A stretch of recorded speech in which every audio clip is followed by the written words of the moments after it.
बहुत समय पहले की बात है। सतारापुर नाम के एक गांव में रूपाली अपने माता पिता के साथ रहा करती थी। वैसे तो रूपाली का परिवार बहुत ही हंसी खुशी से अपनी जिंदगी गुजार रहा होता है, क्योंकि उनके घर में किसी भी चीज की कोई कमी नहीं होती। लेकिन रूपाली बचपन से ही एक अजीब सी बीमारी से जूझ रही होती है। रूपाली के बाल जन्म से ही सफेद थे, जिसकी वजह से उसके माता पिता बहुत परेशान रहा करते थे। उन्होंने रूपाली के सफेद बालों का इलाज कई सारे डॉक्टर से करवाया, लेकिन किसी भी डॉक्टर की दवाई का कोई भी असर रूपाली के बालों पर नहीं हुआ और उसके बाल हमेशा सफेद ही रहे। जब रूपाली छोटी थी तब उसे लोगों की बातों से कोई खास फर्क नहीं पड़ता था, लेकिन जैसे जैसे वो बड़ी होती गई, उसे लोगों के चिढ़ाने की वजह से बहुत दुख होने लगा। उसके स्कूल में भी सभी बच्चे उसका मजाक बनाया करते थे। इस वजह से तंग आकर वो अपना स्कूल चेंज करवा कर दूसरे स्कूल में एडमिशन ले लेती है और जब वो नए स्कूल के पहले दिन अपनी क्लास में जाकर बैठती है तो क्लास के सभी बच्चे उसका मजाक बनाना शुरू कर देते हैं। अरे सभी देखो तो, इस नई लड़की के बाल तो बिल्कुल ही सफेद हैं। लगता है कि ये कोई बूढ़ी अम्मा है और ये बूढ़ी अम्मा अब से हमारी क्लास में ही पढ़ा करेंगी। अरे दादी माँ, आपको अभी इस उम्र में पढ़ाई करने का शौक चढ़ा है क्या? आपकी उम्र तो अब भगवान के नाम जपने की हो गई है। अब आप पढ़ लिख कर क्या करेंगी? सभी बच्चों को अपना मजाक बनाकर हंसते हुए देखकर रूपाली बहुत दुखी हो जाती है और रोते हुए स्कूल से घर वापस आ जाती है और अपनी माँ से कहती है, माँ, मैं पहले जिस स्कूल में पढ़ती थी वहाँ के बच्चे मेरा मजाक बनाया करते थे। इसी वजह से मैंने दूसरे स्कूल में अपना एडमिशन कराने के लिए आपसे कहा था, लेकिन आज नए स्कूल में भी बच्चों ने मेरा बहुत मजाक बनाया। फिर सभी मेरे बालों को बहुत तेज तेज खींच रहे थे, जिसकी वजह से मुझे बहुत दर्द हो रहा था। लेकिन मेरे मना करने के बाद भी किसी ने मेरी बात नहीं मानी और सभी मेरा मजाक उड़ाते रहे। माँ, मैं अब कभी भी स्कूल नहीं जाऊंगी। मुझे अब आगे की पढ़ाई भी नहीं करनी है और ना ही मैं आज के बाद कभी घर से बाहर निकला करूंगी, क्योंकि मैं जहाँ भी जाती हूँ सभी मेरे सफेद बालों की वजह से मेरा बहुत मजाक बनाया करते हैं। लेकिन बेटी, इस तरह अपनी पढ़ाई छोड़कर तुम सिर्फ और सिर्फ अपना ही नुकसान करोगी, क्योंकि इस दुनिया में किसी और की वजह से हमें कभी भी अपना काम नहीं छोड़ना चाहिए। ऐसा करने से केवल हमारा ही नुकसान होता है, किसी का कुछ भी नहीं बिगड़ता। माँ, आप मुझे अब और मत समझाइए, क्योंकि मैं फैसला कर चुकी हूँ। मैं आज के बाद कभी भी स्कूल नहीं जाऊंगी और ना ही कभी घर से बाहर निकला करूँगी। इसलिए आप प्लीज मुझ पर दबाव मत डालिए। ठीक है बेटी, जैसा तुम्हें ठीक लगे तुम वैसा कर सकती हो। मेरा काम सिर्फ तुम्हें समझाना है। चलो ठीक है, अब तुम इन फालतू की बातों पर ध्यान देना बंद करो और चलकर हाथ मुँह धो के खाना खा लो। अपनी माँ के समझाने पर रूपाली रोना बंद कर देती है और हाथ मुंह धोकर सबके साथ बैठकर खाना खा लेती है। उसके बाद सभी अपने अपने कमरे में सोने के लिए चले जाते हैं। रूपाली भी सोने के लिए अपने बेड पर लेट जाती है, लेकिन काफी देर तक करवटें बदलने के बाद भी उसे नींद नहीं आती, क्योंकि उसका सारा दिमाग तो लोगों की बातों पर ही रहता है और वो मन ही मन खुद को कोस रही होती है। काफी देर तक इस तरह सोचने की वजह से उसके दिमाग में आत्महत्या करने के विचार आने लगते हैं और वो मन ही मन कहती है, क्यों ना मैं आत्महत्या ही कर लूं, क्योंकि ऐसा करने से मेरे भी जीवन की सभी परेशानियां खत्म हो जाएंगी और मेरे माता पिता को भी मेरी वजह से दूसरे लोगों के ताने नहीं सुनने पड़ेंगे। इस तरह अपने मन में आत्महत्या करने का विचार बनाकर रूपाली सभी के सो जाने के बाद घर से बाहर निकल जाती है और बहुत देर तक चलने के बाद वो एक कुएं के पास पहुंच जाती है। लेकिन जैसे ही वो आत्महत्या करने के इरादे से कुएं में छलांग लगाती है तो तुरंत ही एक जादुई परी उसे अपनी गोद में उठाकर कुएं से बाहर ले आती है और उससे पूछती है, क्या हुआ बेटी, तुम इस तरह कुएं में छलांग लगाकर अपनी जान क्यों देना चाहती थी? तुम्हारे जीवन में आखिर ऐसी कौन सी परेशानी है जिसकी वजह से तुमने इतनी कम उम्र में आत्महत्या करने का फैसला कर लिया? मुझे बताओ, मैं तुम्हारी समस्या का समाधान तुम्हें जरूर दूंगी। परी के पूछने पर रूपाली रोते हुए अपनी सारी समस्या परी को बता देती है। उसकी समस्या को सुनकर परी उससे कहती है, बेटी तुम इस तरह निराश मत रहो, मैं तुम्हें अभी बिल्कुल ठीक कर देती हूँ। मेरे जादू से तुम्हारे ये सफेद बाल हमेशा हमेशा के लिए गायब हो जाएंगे और तुम्हारे सर पर बहुत ही खूबसूरत काले लंबे और जादुई बाल आ जाएंगे और ये बाल ना तुम्हें केवल औरों से खूबसूरत बनाएंगे बल्कि अपने जादू से तुम्हारे जीवन की सारी समस्याओं को भी खत्म कर देंगे। तुम अपने जादुई बालों को हाथ में पकड़कर जो कुछ भी चीज मांगोगी, ये जादुई बाल तुरंत ही तुम्हें वो चीज लाकर दे दिया करेंगे। इतना कहकर परी अपनी जादुई छड़ी घुमाकर जादू कर देती है और रूपाली के सारे सफेद बाल गायब हो जाते हैं और उसके सर पर बहुत ही लंबे काले घने और सुंदर जादुई बाल आ जाते हैं। उसके बाद रूपाली परी को धन्यवाद करती है और फिर परी वहाँ से गायब हो जाती है। उसके बाद रूपाली वापस अपने घर पर आ जाती है और सुबह अपने माता पिता को सारी बात बताती है। उसके माता पिता अपनी बेटी की समस्या को खत्म हुआ देखकर बहुत ही खुश हो जाते हैं। उसके बाद रूपाली फिर से अपनी पढ़ाई भी शुरू कर देती है और अपने जादुई बालों की मदद से वो गरीब लोगों की मदद करती है। फिर वो अपने परिवार के साथ हंसी खुशी से अपनी जिंदगी जीने लगती है। बहुत समय पहले की बात है। गंगापुर गांव में किरण अपनी सौतेली माँ के साथ रहती थी। किरण की माँ को अभी मरे 2 साल ही हुए थे कि इसी बीच किरण के पिता ने सुरीली से दूसरी शादी कर ली। सुरीली से शादी करने के बाद किरण के पिता अक्सर काम से बाहर रहने लगे, जिसका फायदा उठाकर सुरीली किरण पर बहुत जुल्म किया करती थी। सुरीली की एक बेटी भी थी जिसका नाम जानवी था। किरण के पिता को साल में सिर्फ एक ही बार मौका मिलता था अपने परिवार से मिलने का, इसलिए वो हर महीने शहर से ही पैसे भिजवाते रहते थे। अपने पति के भिजवाए पैसों से सुरीली अपनी बेटी जानवी के साथ बहुत ऐश करती थी। वो अपनी बेटी जानवी के साथ शॉपिंग पर जाती थी, पर कभी भी किरण को लेकर नहीं जाती थी। सुरीली हमेशा किरण से घर का काम करवाती रहती थी। किरण, हम शॉपिंग पर जा रहे हैं। ये सुनकर किरण बहुत ही खुश हो जाती है। ठीक है माँ, मैं जल्दी जल्दी सारे घर का काम खत्म कर लेती हूँ।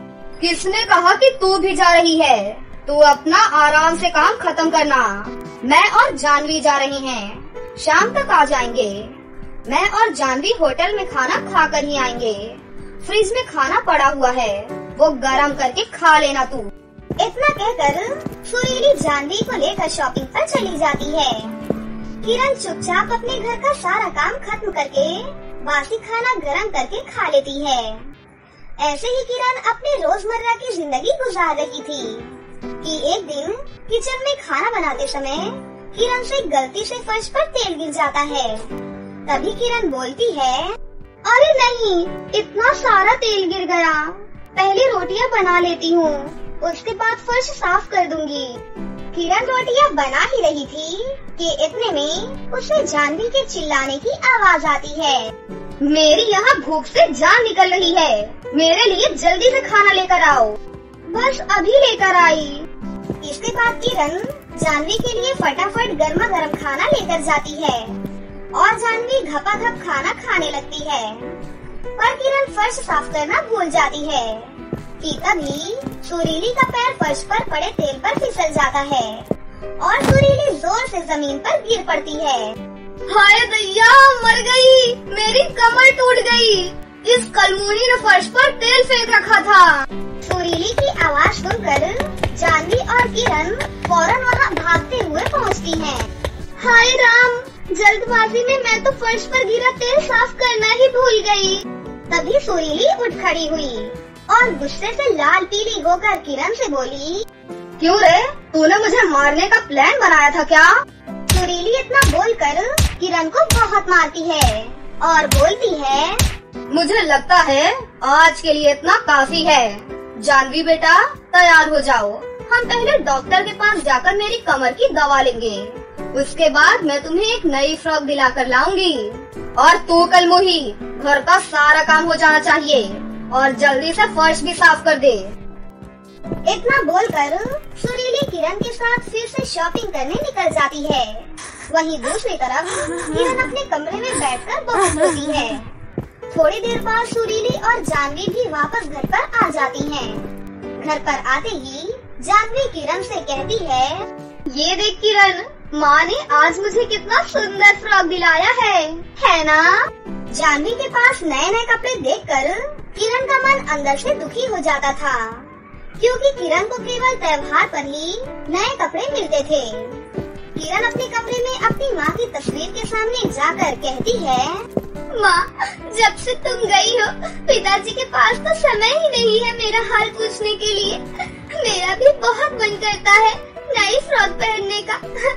नई माँ और जानवी रोज शॉपिंग पर जाती हैं, लेकिन मैं क्या करूँ, मुझे लेकर ही नहीं जाती और न ही मेरे लिए कुछ लेकर आती है। मैंने कुछ कहा तो मेरी पिटाई कर देती है। मुझे भी आपके पास आना है माँ। ये कहते कहते किरण सिसक कर रोते हुए सो गई। जब सुबह किरण की आँख खुलती है तो वो देखती है कि उसके बेड के पास एक सुंदर सी फ्रॉक रखी है और वो बहुत ही खूबसूरत और चमक रही है। अरे, ये किसकी फ्रॉक है? देखने में तो बहुत सुंदर लग रही है, लेकिन ये मेरी तो नहीं हो सकती। कि तभी किरण के सामने उसकी माँ की आत्मा प्रकट हो जाती है। किरण अपनी माँ को देखकर बहुत खुश हो जाती है। माँ, कहाँ थी तुम? माँ, कहाँ थी तुम? इतने दिनों से मुझे छोड़कर तुम कहाँ थी? मैं तेरे पास ही रहूंगी बेटी, बस कुछ कारण की वजह से मैं तुझे दिखाई नहीं दूंगी। ये फ्रॉक मेरा उपहार समझकर रख लेना। ये फ्रॉक कोई मामूली फ्रॉक नहीं, बल्कि एक जादुई फ्रॉक है। तुम इससे जो भी मांगोगी, ये तुम्हें सब कुछ देगा। कोई भी अगर गलत मंशा से तुम्हारी फ्रॉक को छूने की कोशिश करेगा, तो उसके मन की सारी बुराई खत्म होकर अच्छाई जाग जाएगी। पर मैं चाहती हूँ कि आप मेरे पास रहो माँ। मैं तो हर जगह मौजूद हूँ मेरी बच्ची। तुम्हारी नई माँ तुम पर बहुत जुल्म करती है, मैं जानती हूँ। उसकी सजा उसे जरूर मिलेगी। इतना बोलकर किरण की माँ वहाँ से गायब हो जाती हैं। उस दिन किरण उस जादुई फ्रॉक को पहनकर बहुत सुंदर लग रही थी। वो फ्रॉक पहनकर किरण घर के सारे काम कर रही थी कि तभी जानवी की नजर किरण की फ्रॉक पर जाती है। तभी जानवी बोलती है, ए किरण, ये फ्रॉक मुझे दे दे। इतनी सुंदर फ्रॉक तुम्हारे ऊपर जच नहीं रही है। नहीं जानवी, ये फ्रॉक तो मैं तुम्हें नहीं दे सकती, क्योंकि ये फ्रॉक मेरी माँ की आखिरी निशानी है। तभी सुरीली भी वहाँ पर आकर कहती है, मेरी बेटी को जो पसंद आ गया वो मैं उसके नाम कर देती हूँ। तो तेरी ये फ्रॉक क्या चीज है? जल्दी से फ्रॉक उतार कर मेरी बेटी को दे दे, वरना तुझे पता है ना तेरे साथ क्या होगा।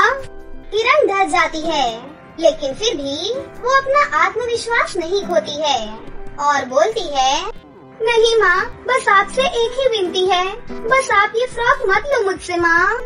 लगता है तो ऐसे नहीं मानेगी। रुक जा, तुझे तो अभी बताती हूँ। ये कहते हुए सुरीली किरण के फ्रॉक को हाथ लगा देती है। फ्रॉक को हाथ लगाते ही सुरीली को एक जोरदार बिजली का करंट लगता है और सुरीली जोर जोर से रोने लगती है। अब आपको क्या हुआ माँ? आप रो क्यों रही हो? मुझे माफ कर दे किरण बेटी, मैंने तुझ पर बहुत जुल्म किए। मैं एक पापी औरत हूँ, मुझे सजा मिलनी चाहिए।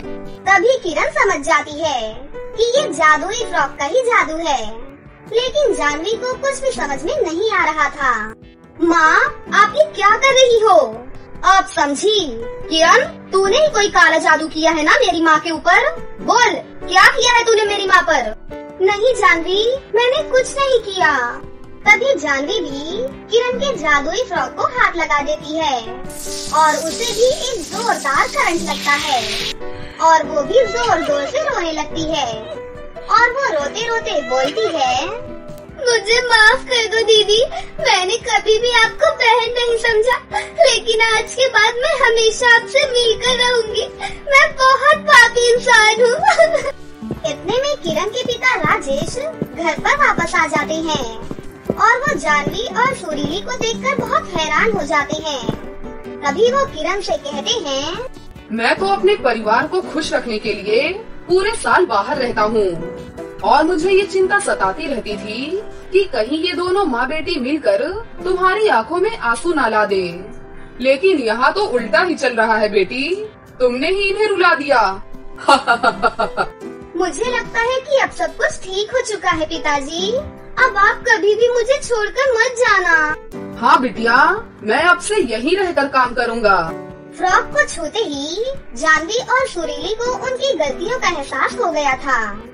उस दिन के बाद से सुरीली किरण को अपनी बेटी की तरह प्यार करने लगी और जानवी अपनी बहन की तरह किरण से हर चीज बांटकर इस्तेमाल करने लगी। धन्यवाद माँ, आप जहाँ भी हो हमेशा खुश रहो। जब सीधी उंगली से घी ना निकले तो कभी कभी उंगली टेढ़ी करनी पड़ती है। एक गांव में अनीका अपनी छोटी बहन जैस्मिन के साथ रहा करती थी। अनीका दूसरों के घरों में नौकरानी का काम करती थी और मेहनत करके अपनी छोटी बहन जैस्मिन को एक बहुत ही अच्छे स्कूल में पढ़ाती थी। मैं तो नहीं पढ़ सकी, लेकिन मैं अपनी छोटी बहन को उसकी पढ़ाई में किसी भी प्रकार की कोई भी कमी नहीं होने दूंगी। अनीका दूसरों के घरों में काम करने जाती थी, तब जाकर वो अपनी बहन की स्कूल की फीस भर पाती थी। वहीं उसकी छोटी बहन जैस्मीन बहुत ही जिद्दी और मतलबी लड़की थी। उसे अमीरों वाला स्टेटस बहुत ही पसंद था। जैस्मीन की क्लास में प्रीति नाम की एक लड़की थी। प्रीति बहुत ही चालाक और लालची लड़की थी। अरे यार, जैस्मीन अपनी क्लास में सबसे अमीर है। क्यों जैस्मीन, बताओ ना सबको कि तुम कितनी अमीर हो। हाँ, मेरा तो एक बहुत बड़ा घर भी है और हमारे घर में बहुत सारे नौकर चाकर भी हैं। दरअसल मेरे पापा का एक बहुत बड़ा बिजनेस है। वाह जैस्मीन, तुम तो बहुत अमीर हो यार। आज से तुम हमारी क्लास की मॉनिटर हो। ये बात सुनकर जैस्मीन बहुत खुश हो जाती है। जैस्मीन अपनी क्लास के बच्चों के लिए रोज रोज नई नई चीजें लाती थी। उसकी झूठी तारीफ करके उसकी सहेलियां उससे पैसे लूटती रहती थी। वहीं अनीका दिन भर दूसरों के घरों में काम करती थी, उसके बाद अपने घर का काम करती थी। जैस्मीन उससे हर रोज नई नई चीजों की डिमांड करती थी और रोज रोज उससे पैसे मांगती रहती थी। छोटी, मैं तुम्हें पढ़ाने के लिए बहुत मेहनत करती हूँ, दिन भर काम करके थक भी जाती हूँ, सिर्फ इसीलिए ताकि तुम अच्छी से अच्छी शिक्षा प्राप्त करो। बहन, तुम ये फिजूल खर्ची करना बंद कर दो। 2 पैसे बचाओगी तो तुम्हारी पढ़ाई में ही काम आएंगे। ओहो दीदी, अपनी बकवास बंद करो। आज अगर मम्मी पापा होते ना तो मुझे किसी भी चीज की कोई कमी नहीं होने देते। आपसे मेरे ये छोटे छोटे खर्चे भी नहीं उठाए जा रहे। कैसी बहन हो आप। एक दिन अनीका जैस्मीन को स्कूल छोड़ने जाती है। कि तभी क्लास के कुछ बच्चे उसे अनीका के साथ देख लेते हैं। अरे जैस्मीन, ये कौन है? जरा देखो तो इसे, कितने फटे पुराने कपड़े पहने हुए हैं। अरे यार, ये कोई और नहीं, इसकी नौकरानी होगी, है ना जैस्मीन? हाँ, तुम सही बोल रही हो। वो क्या है ना, दरअसल मैं गाड़ी में इसीलिए नहीं आती क्योंकि पैदल चलने में थोड़ी एक्सरसाइज हो जाती है और इसी बहाने हमारे नौकरों को थोड़े ज्यादा पैसे मिल जाते हैं। बेचारी काम भी तो बहुत करती है ना घर का, ये बेचारी अकेले ही घर चलाती है। बस इसीलिए अपनी छोटी बहन की ये बात सुनकर अनीका बहुत दुखी हो जाती है। सुनो, तुम घर जाओ और घर जाकर अच्छे से काम करना। हाँ, यहाँ खड़ी खड़ी टाइम पास मत करना। रोते हुए अनीका वहाँ से चली जाती है। वाह यार, तुम कितनी अच्छी हो, तुम्हें पैसे का जरा भी घमंड नहीं है और तुम हम बच्चों का कितना ध्यान भी रखती हो। You are the best. वो तो मैं हूँ ही। वैसे जैस्मीन, तुम इस नौकरानी को अपने साथ मत लाया करो, इससे तुम्हारा स्टेटस बहुत डाउन होता है। अच्छा, ठीक है, मैं आगे से इसे कभी नहीं लेकर आऊंगी। स्कूल के बाद जैस्मीन अपने घर पर जाती है। जैस्मीन, तुमने आज मुझे अपनी नौकरानी क्यों बताया? अरे दीदी, तुम तो रहने ही दो। क्या तुम किसी नौकरानी से कम हो क्या? वैसे भी तुम दूसरों के घर में काम ही करती हो। तुम्हारे अंदर से पता है कितनी गंदी बदबू आती है। और हाँ, तुम तो मुझसे दूर ही रहा करो और आज के बाद मेरे साथ कभी स्कूल मत जाना। मैं खुद चली जाऊंगी अपने स्कूल। गुस्से में जैस्मीन वहाँ से चली जाती है। इसी तरह काफी दिन बीत जाते हैं। अनीका जैस्मीन की इच्छा पूरी करने के लिए अब और ज्यादा मेहनत करने लगी थी और रात को वो सिलाई करने लगी थी। इसी तरह काम करते करते एक दिन अनीका बहुत बीमार पड़ जाती है। जिनके घरों में वो काम करती थी, वो मालिक भी उसे अपने घर से निकाल देते हैं। मालकिन, मैं कितने सालों से आपके घर में काम कर रही हूँ, प्लीज मुझे मत निकालो मालकिन।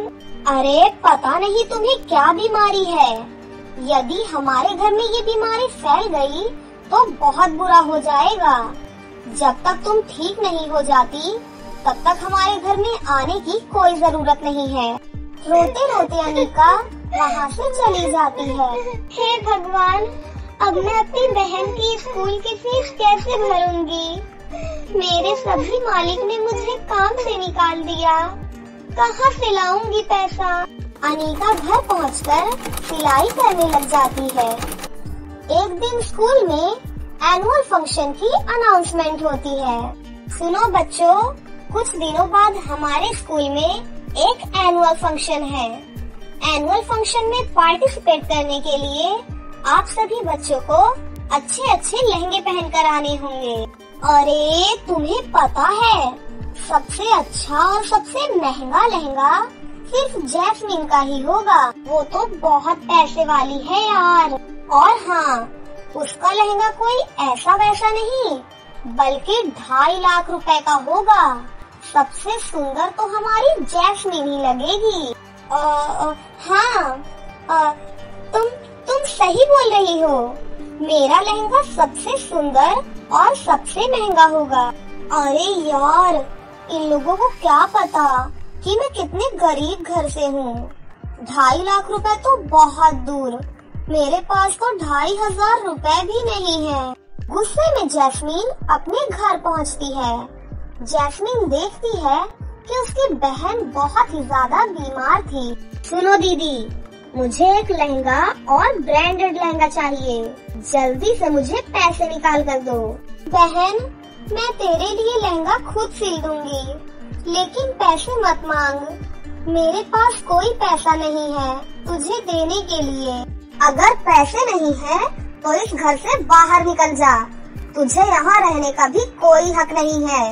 धक्के मारकर जैस्मीन अनीका को घर से बाहर निकाल देती है। अब दोबारा इस घर में अपनी शक्ल मत दिखाना। वैसे भी अब तुझे कोई काम भी नहीं मिलने वाला। मेरे ऊपर बस बोझ ही बनी हुई है। रोते रोते अनीका वहाँ से चली जाती है और एक नदी के किनारे जाकर बैठ जाती है। तभी अचानक से उसकी नजर नदी के अंदर पड़े हुए एक लहंगे पर पड़ती है। अरे ये लहंगा किसका है?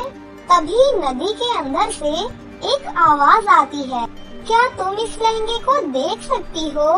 हाँ, लेकिन ये है किसका और पानी में क्यों पड़ा है? तभी अचानक से नदी के अंदर से एक जल परी प्रकट होती है।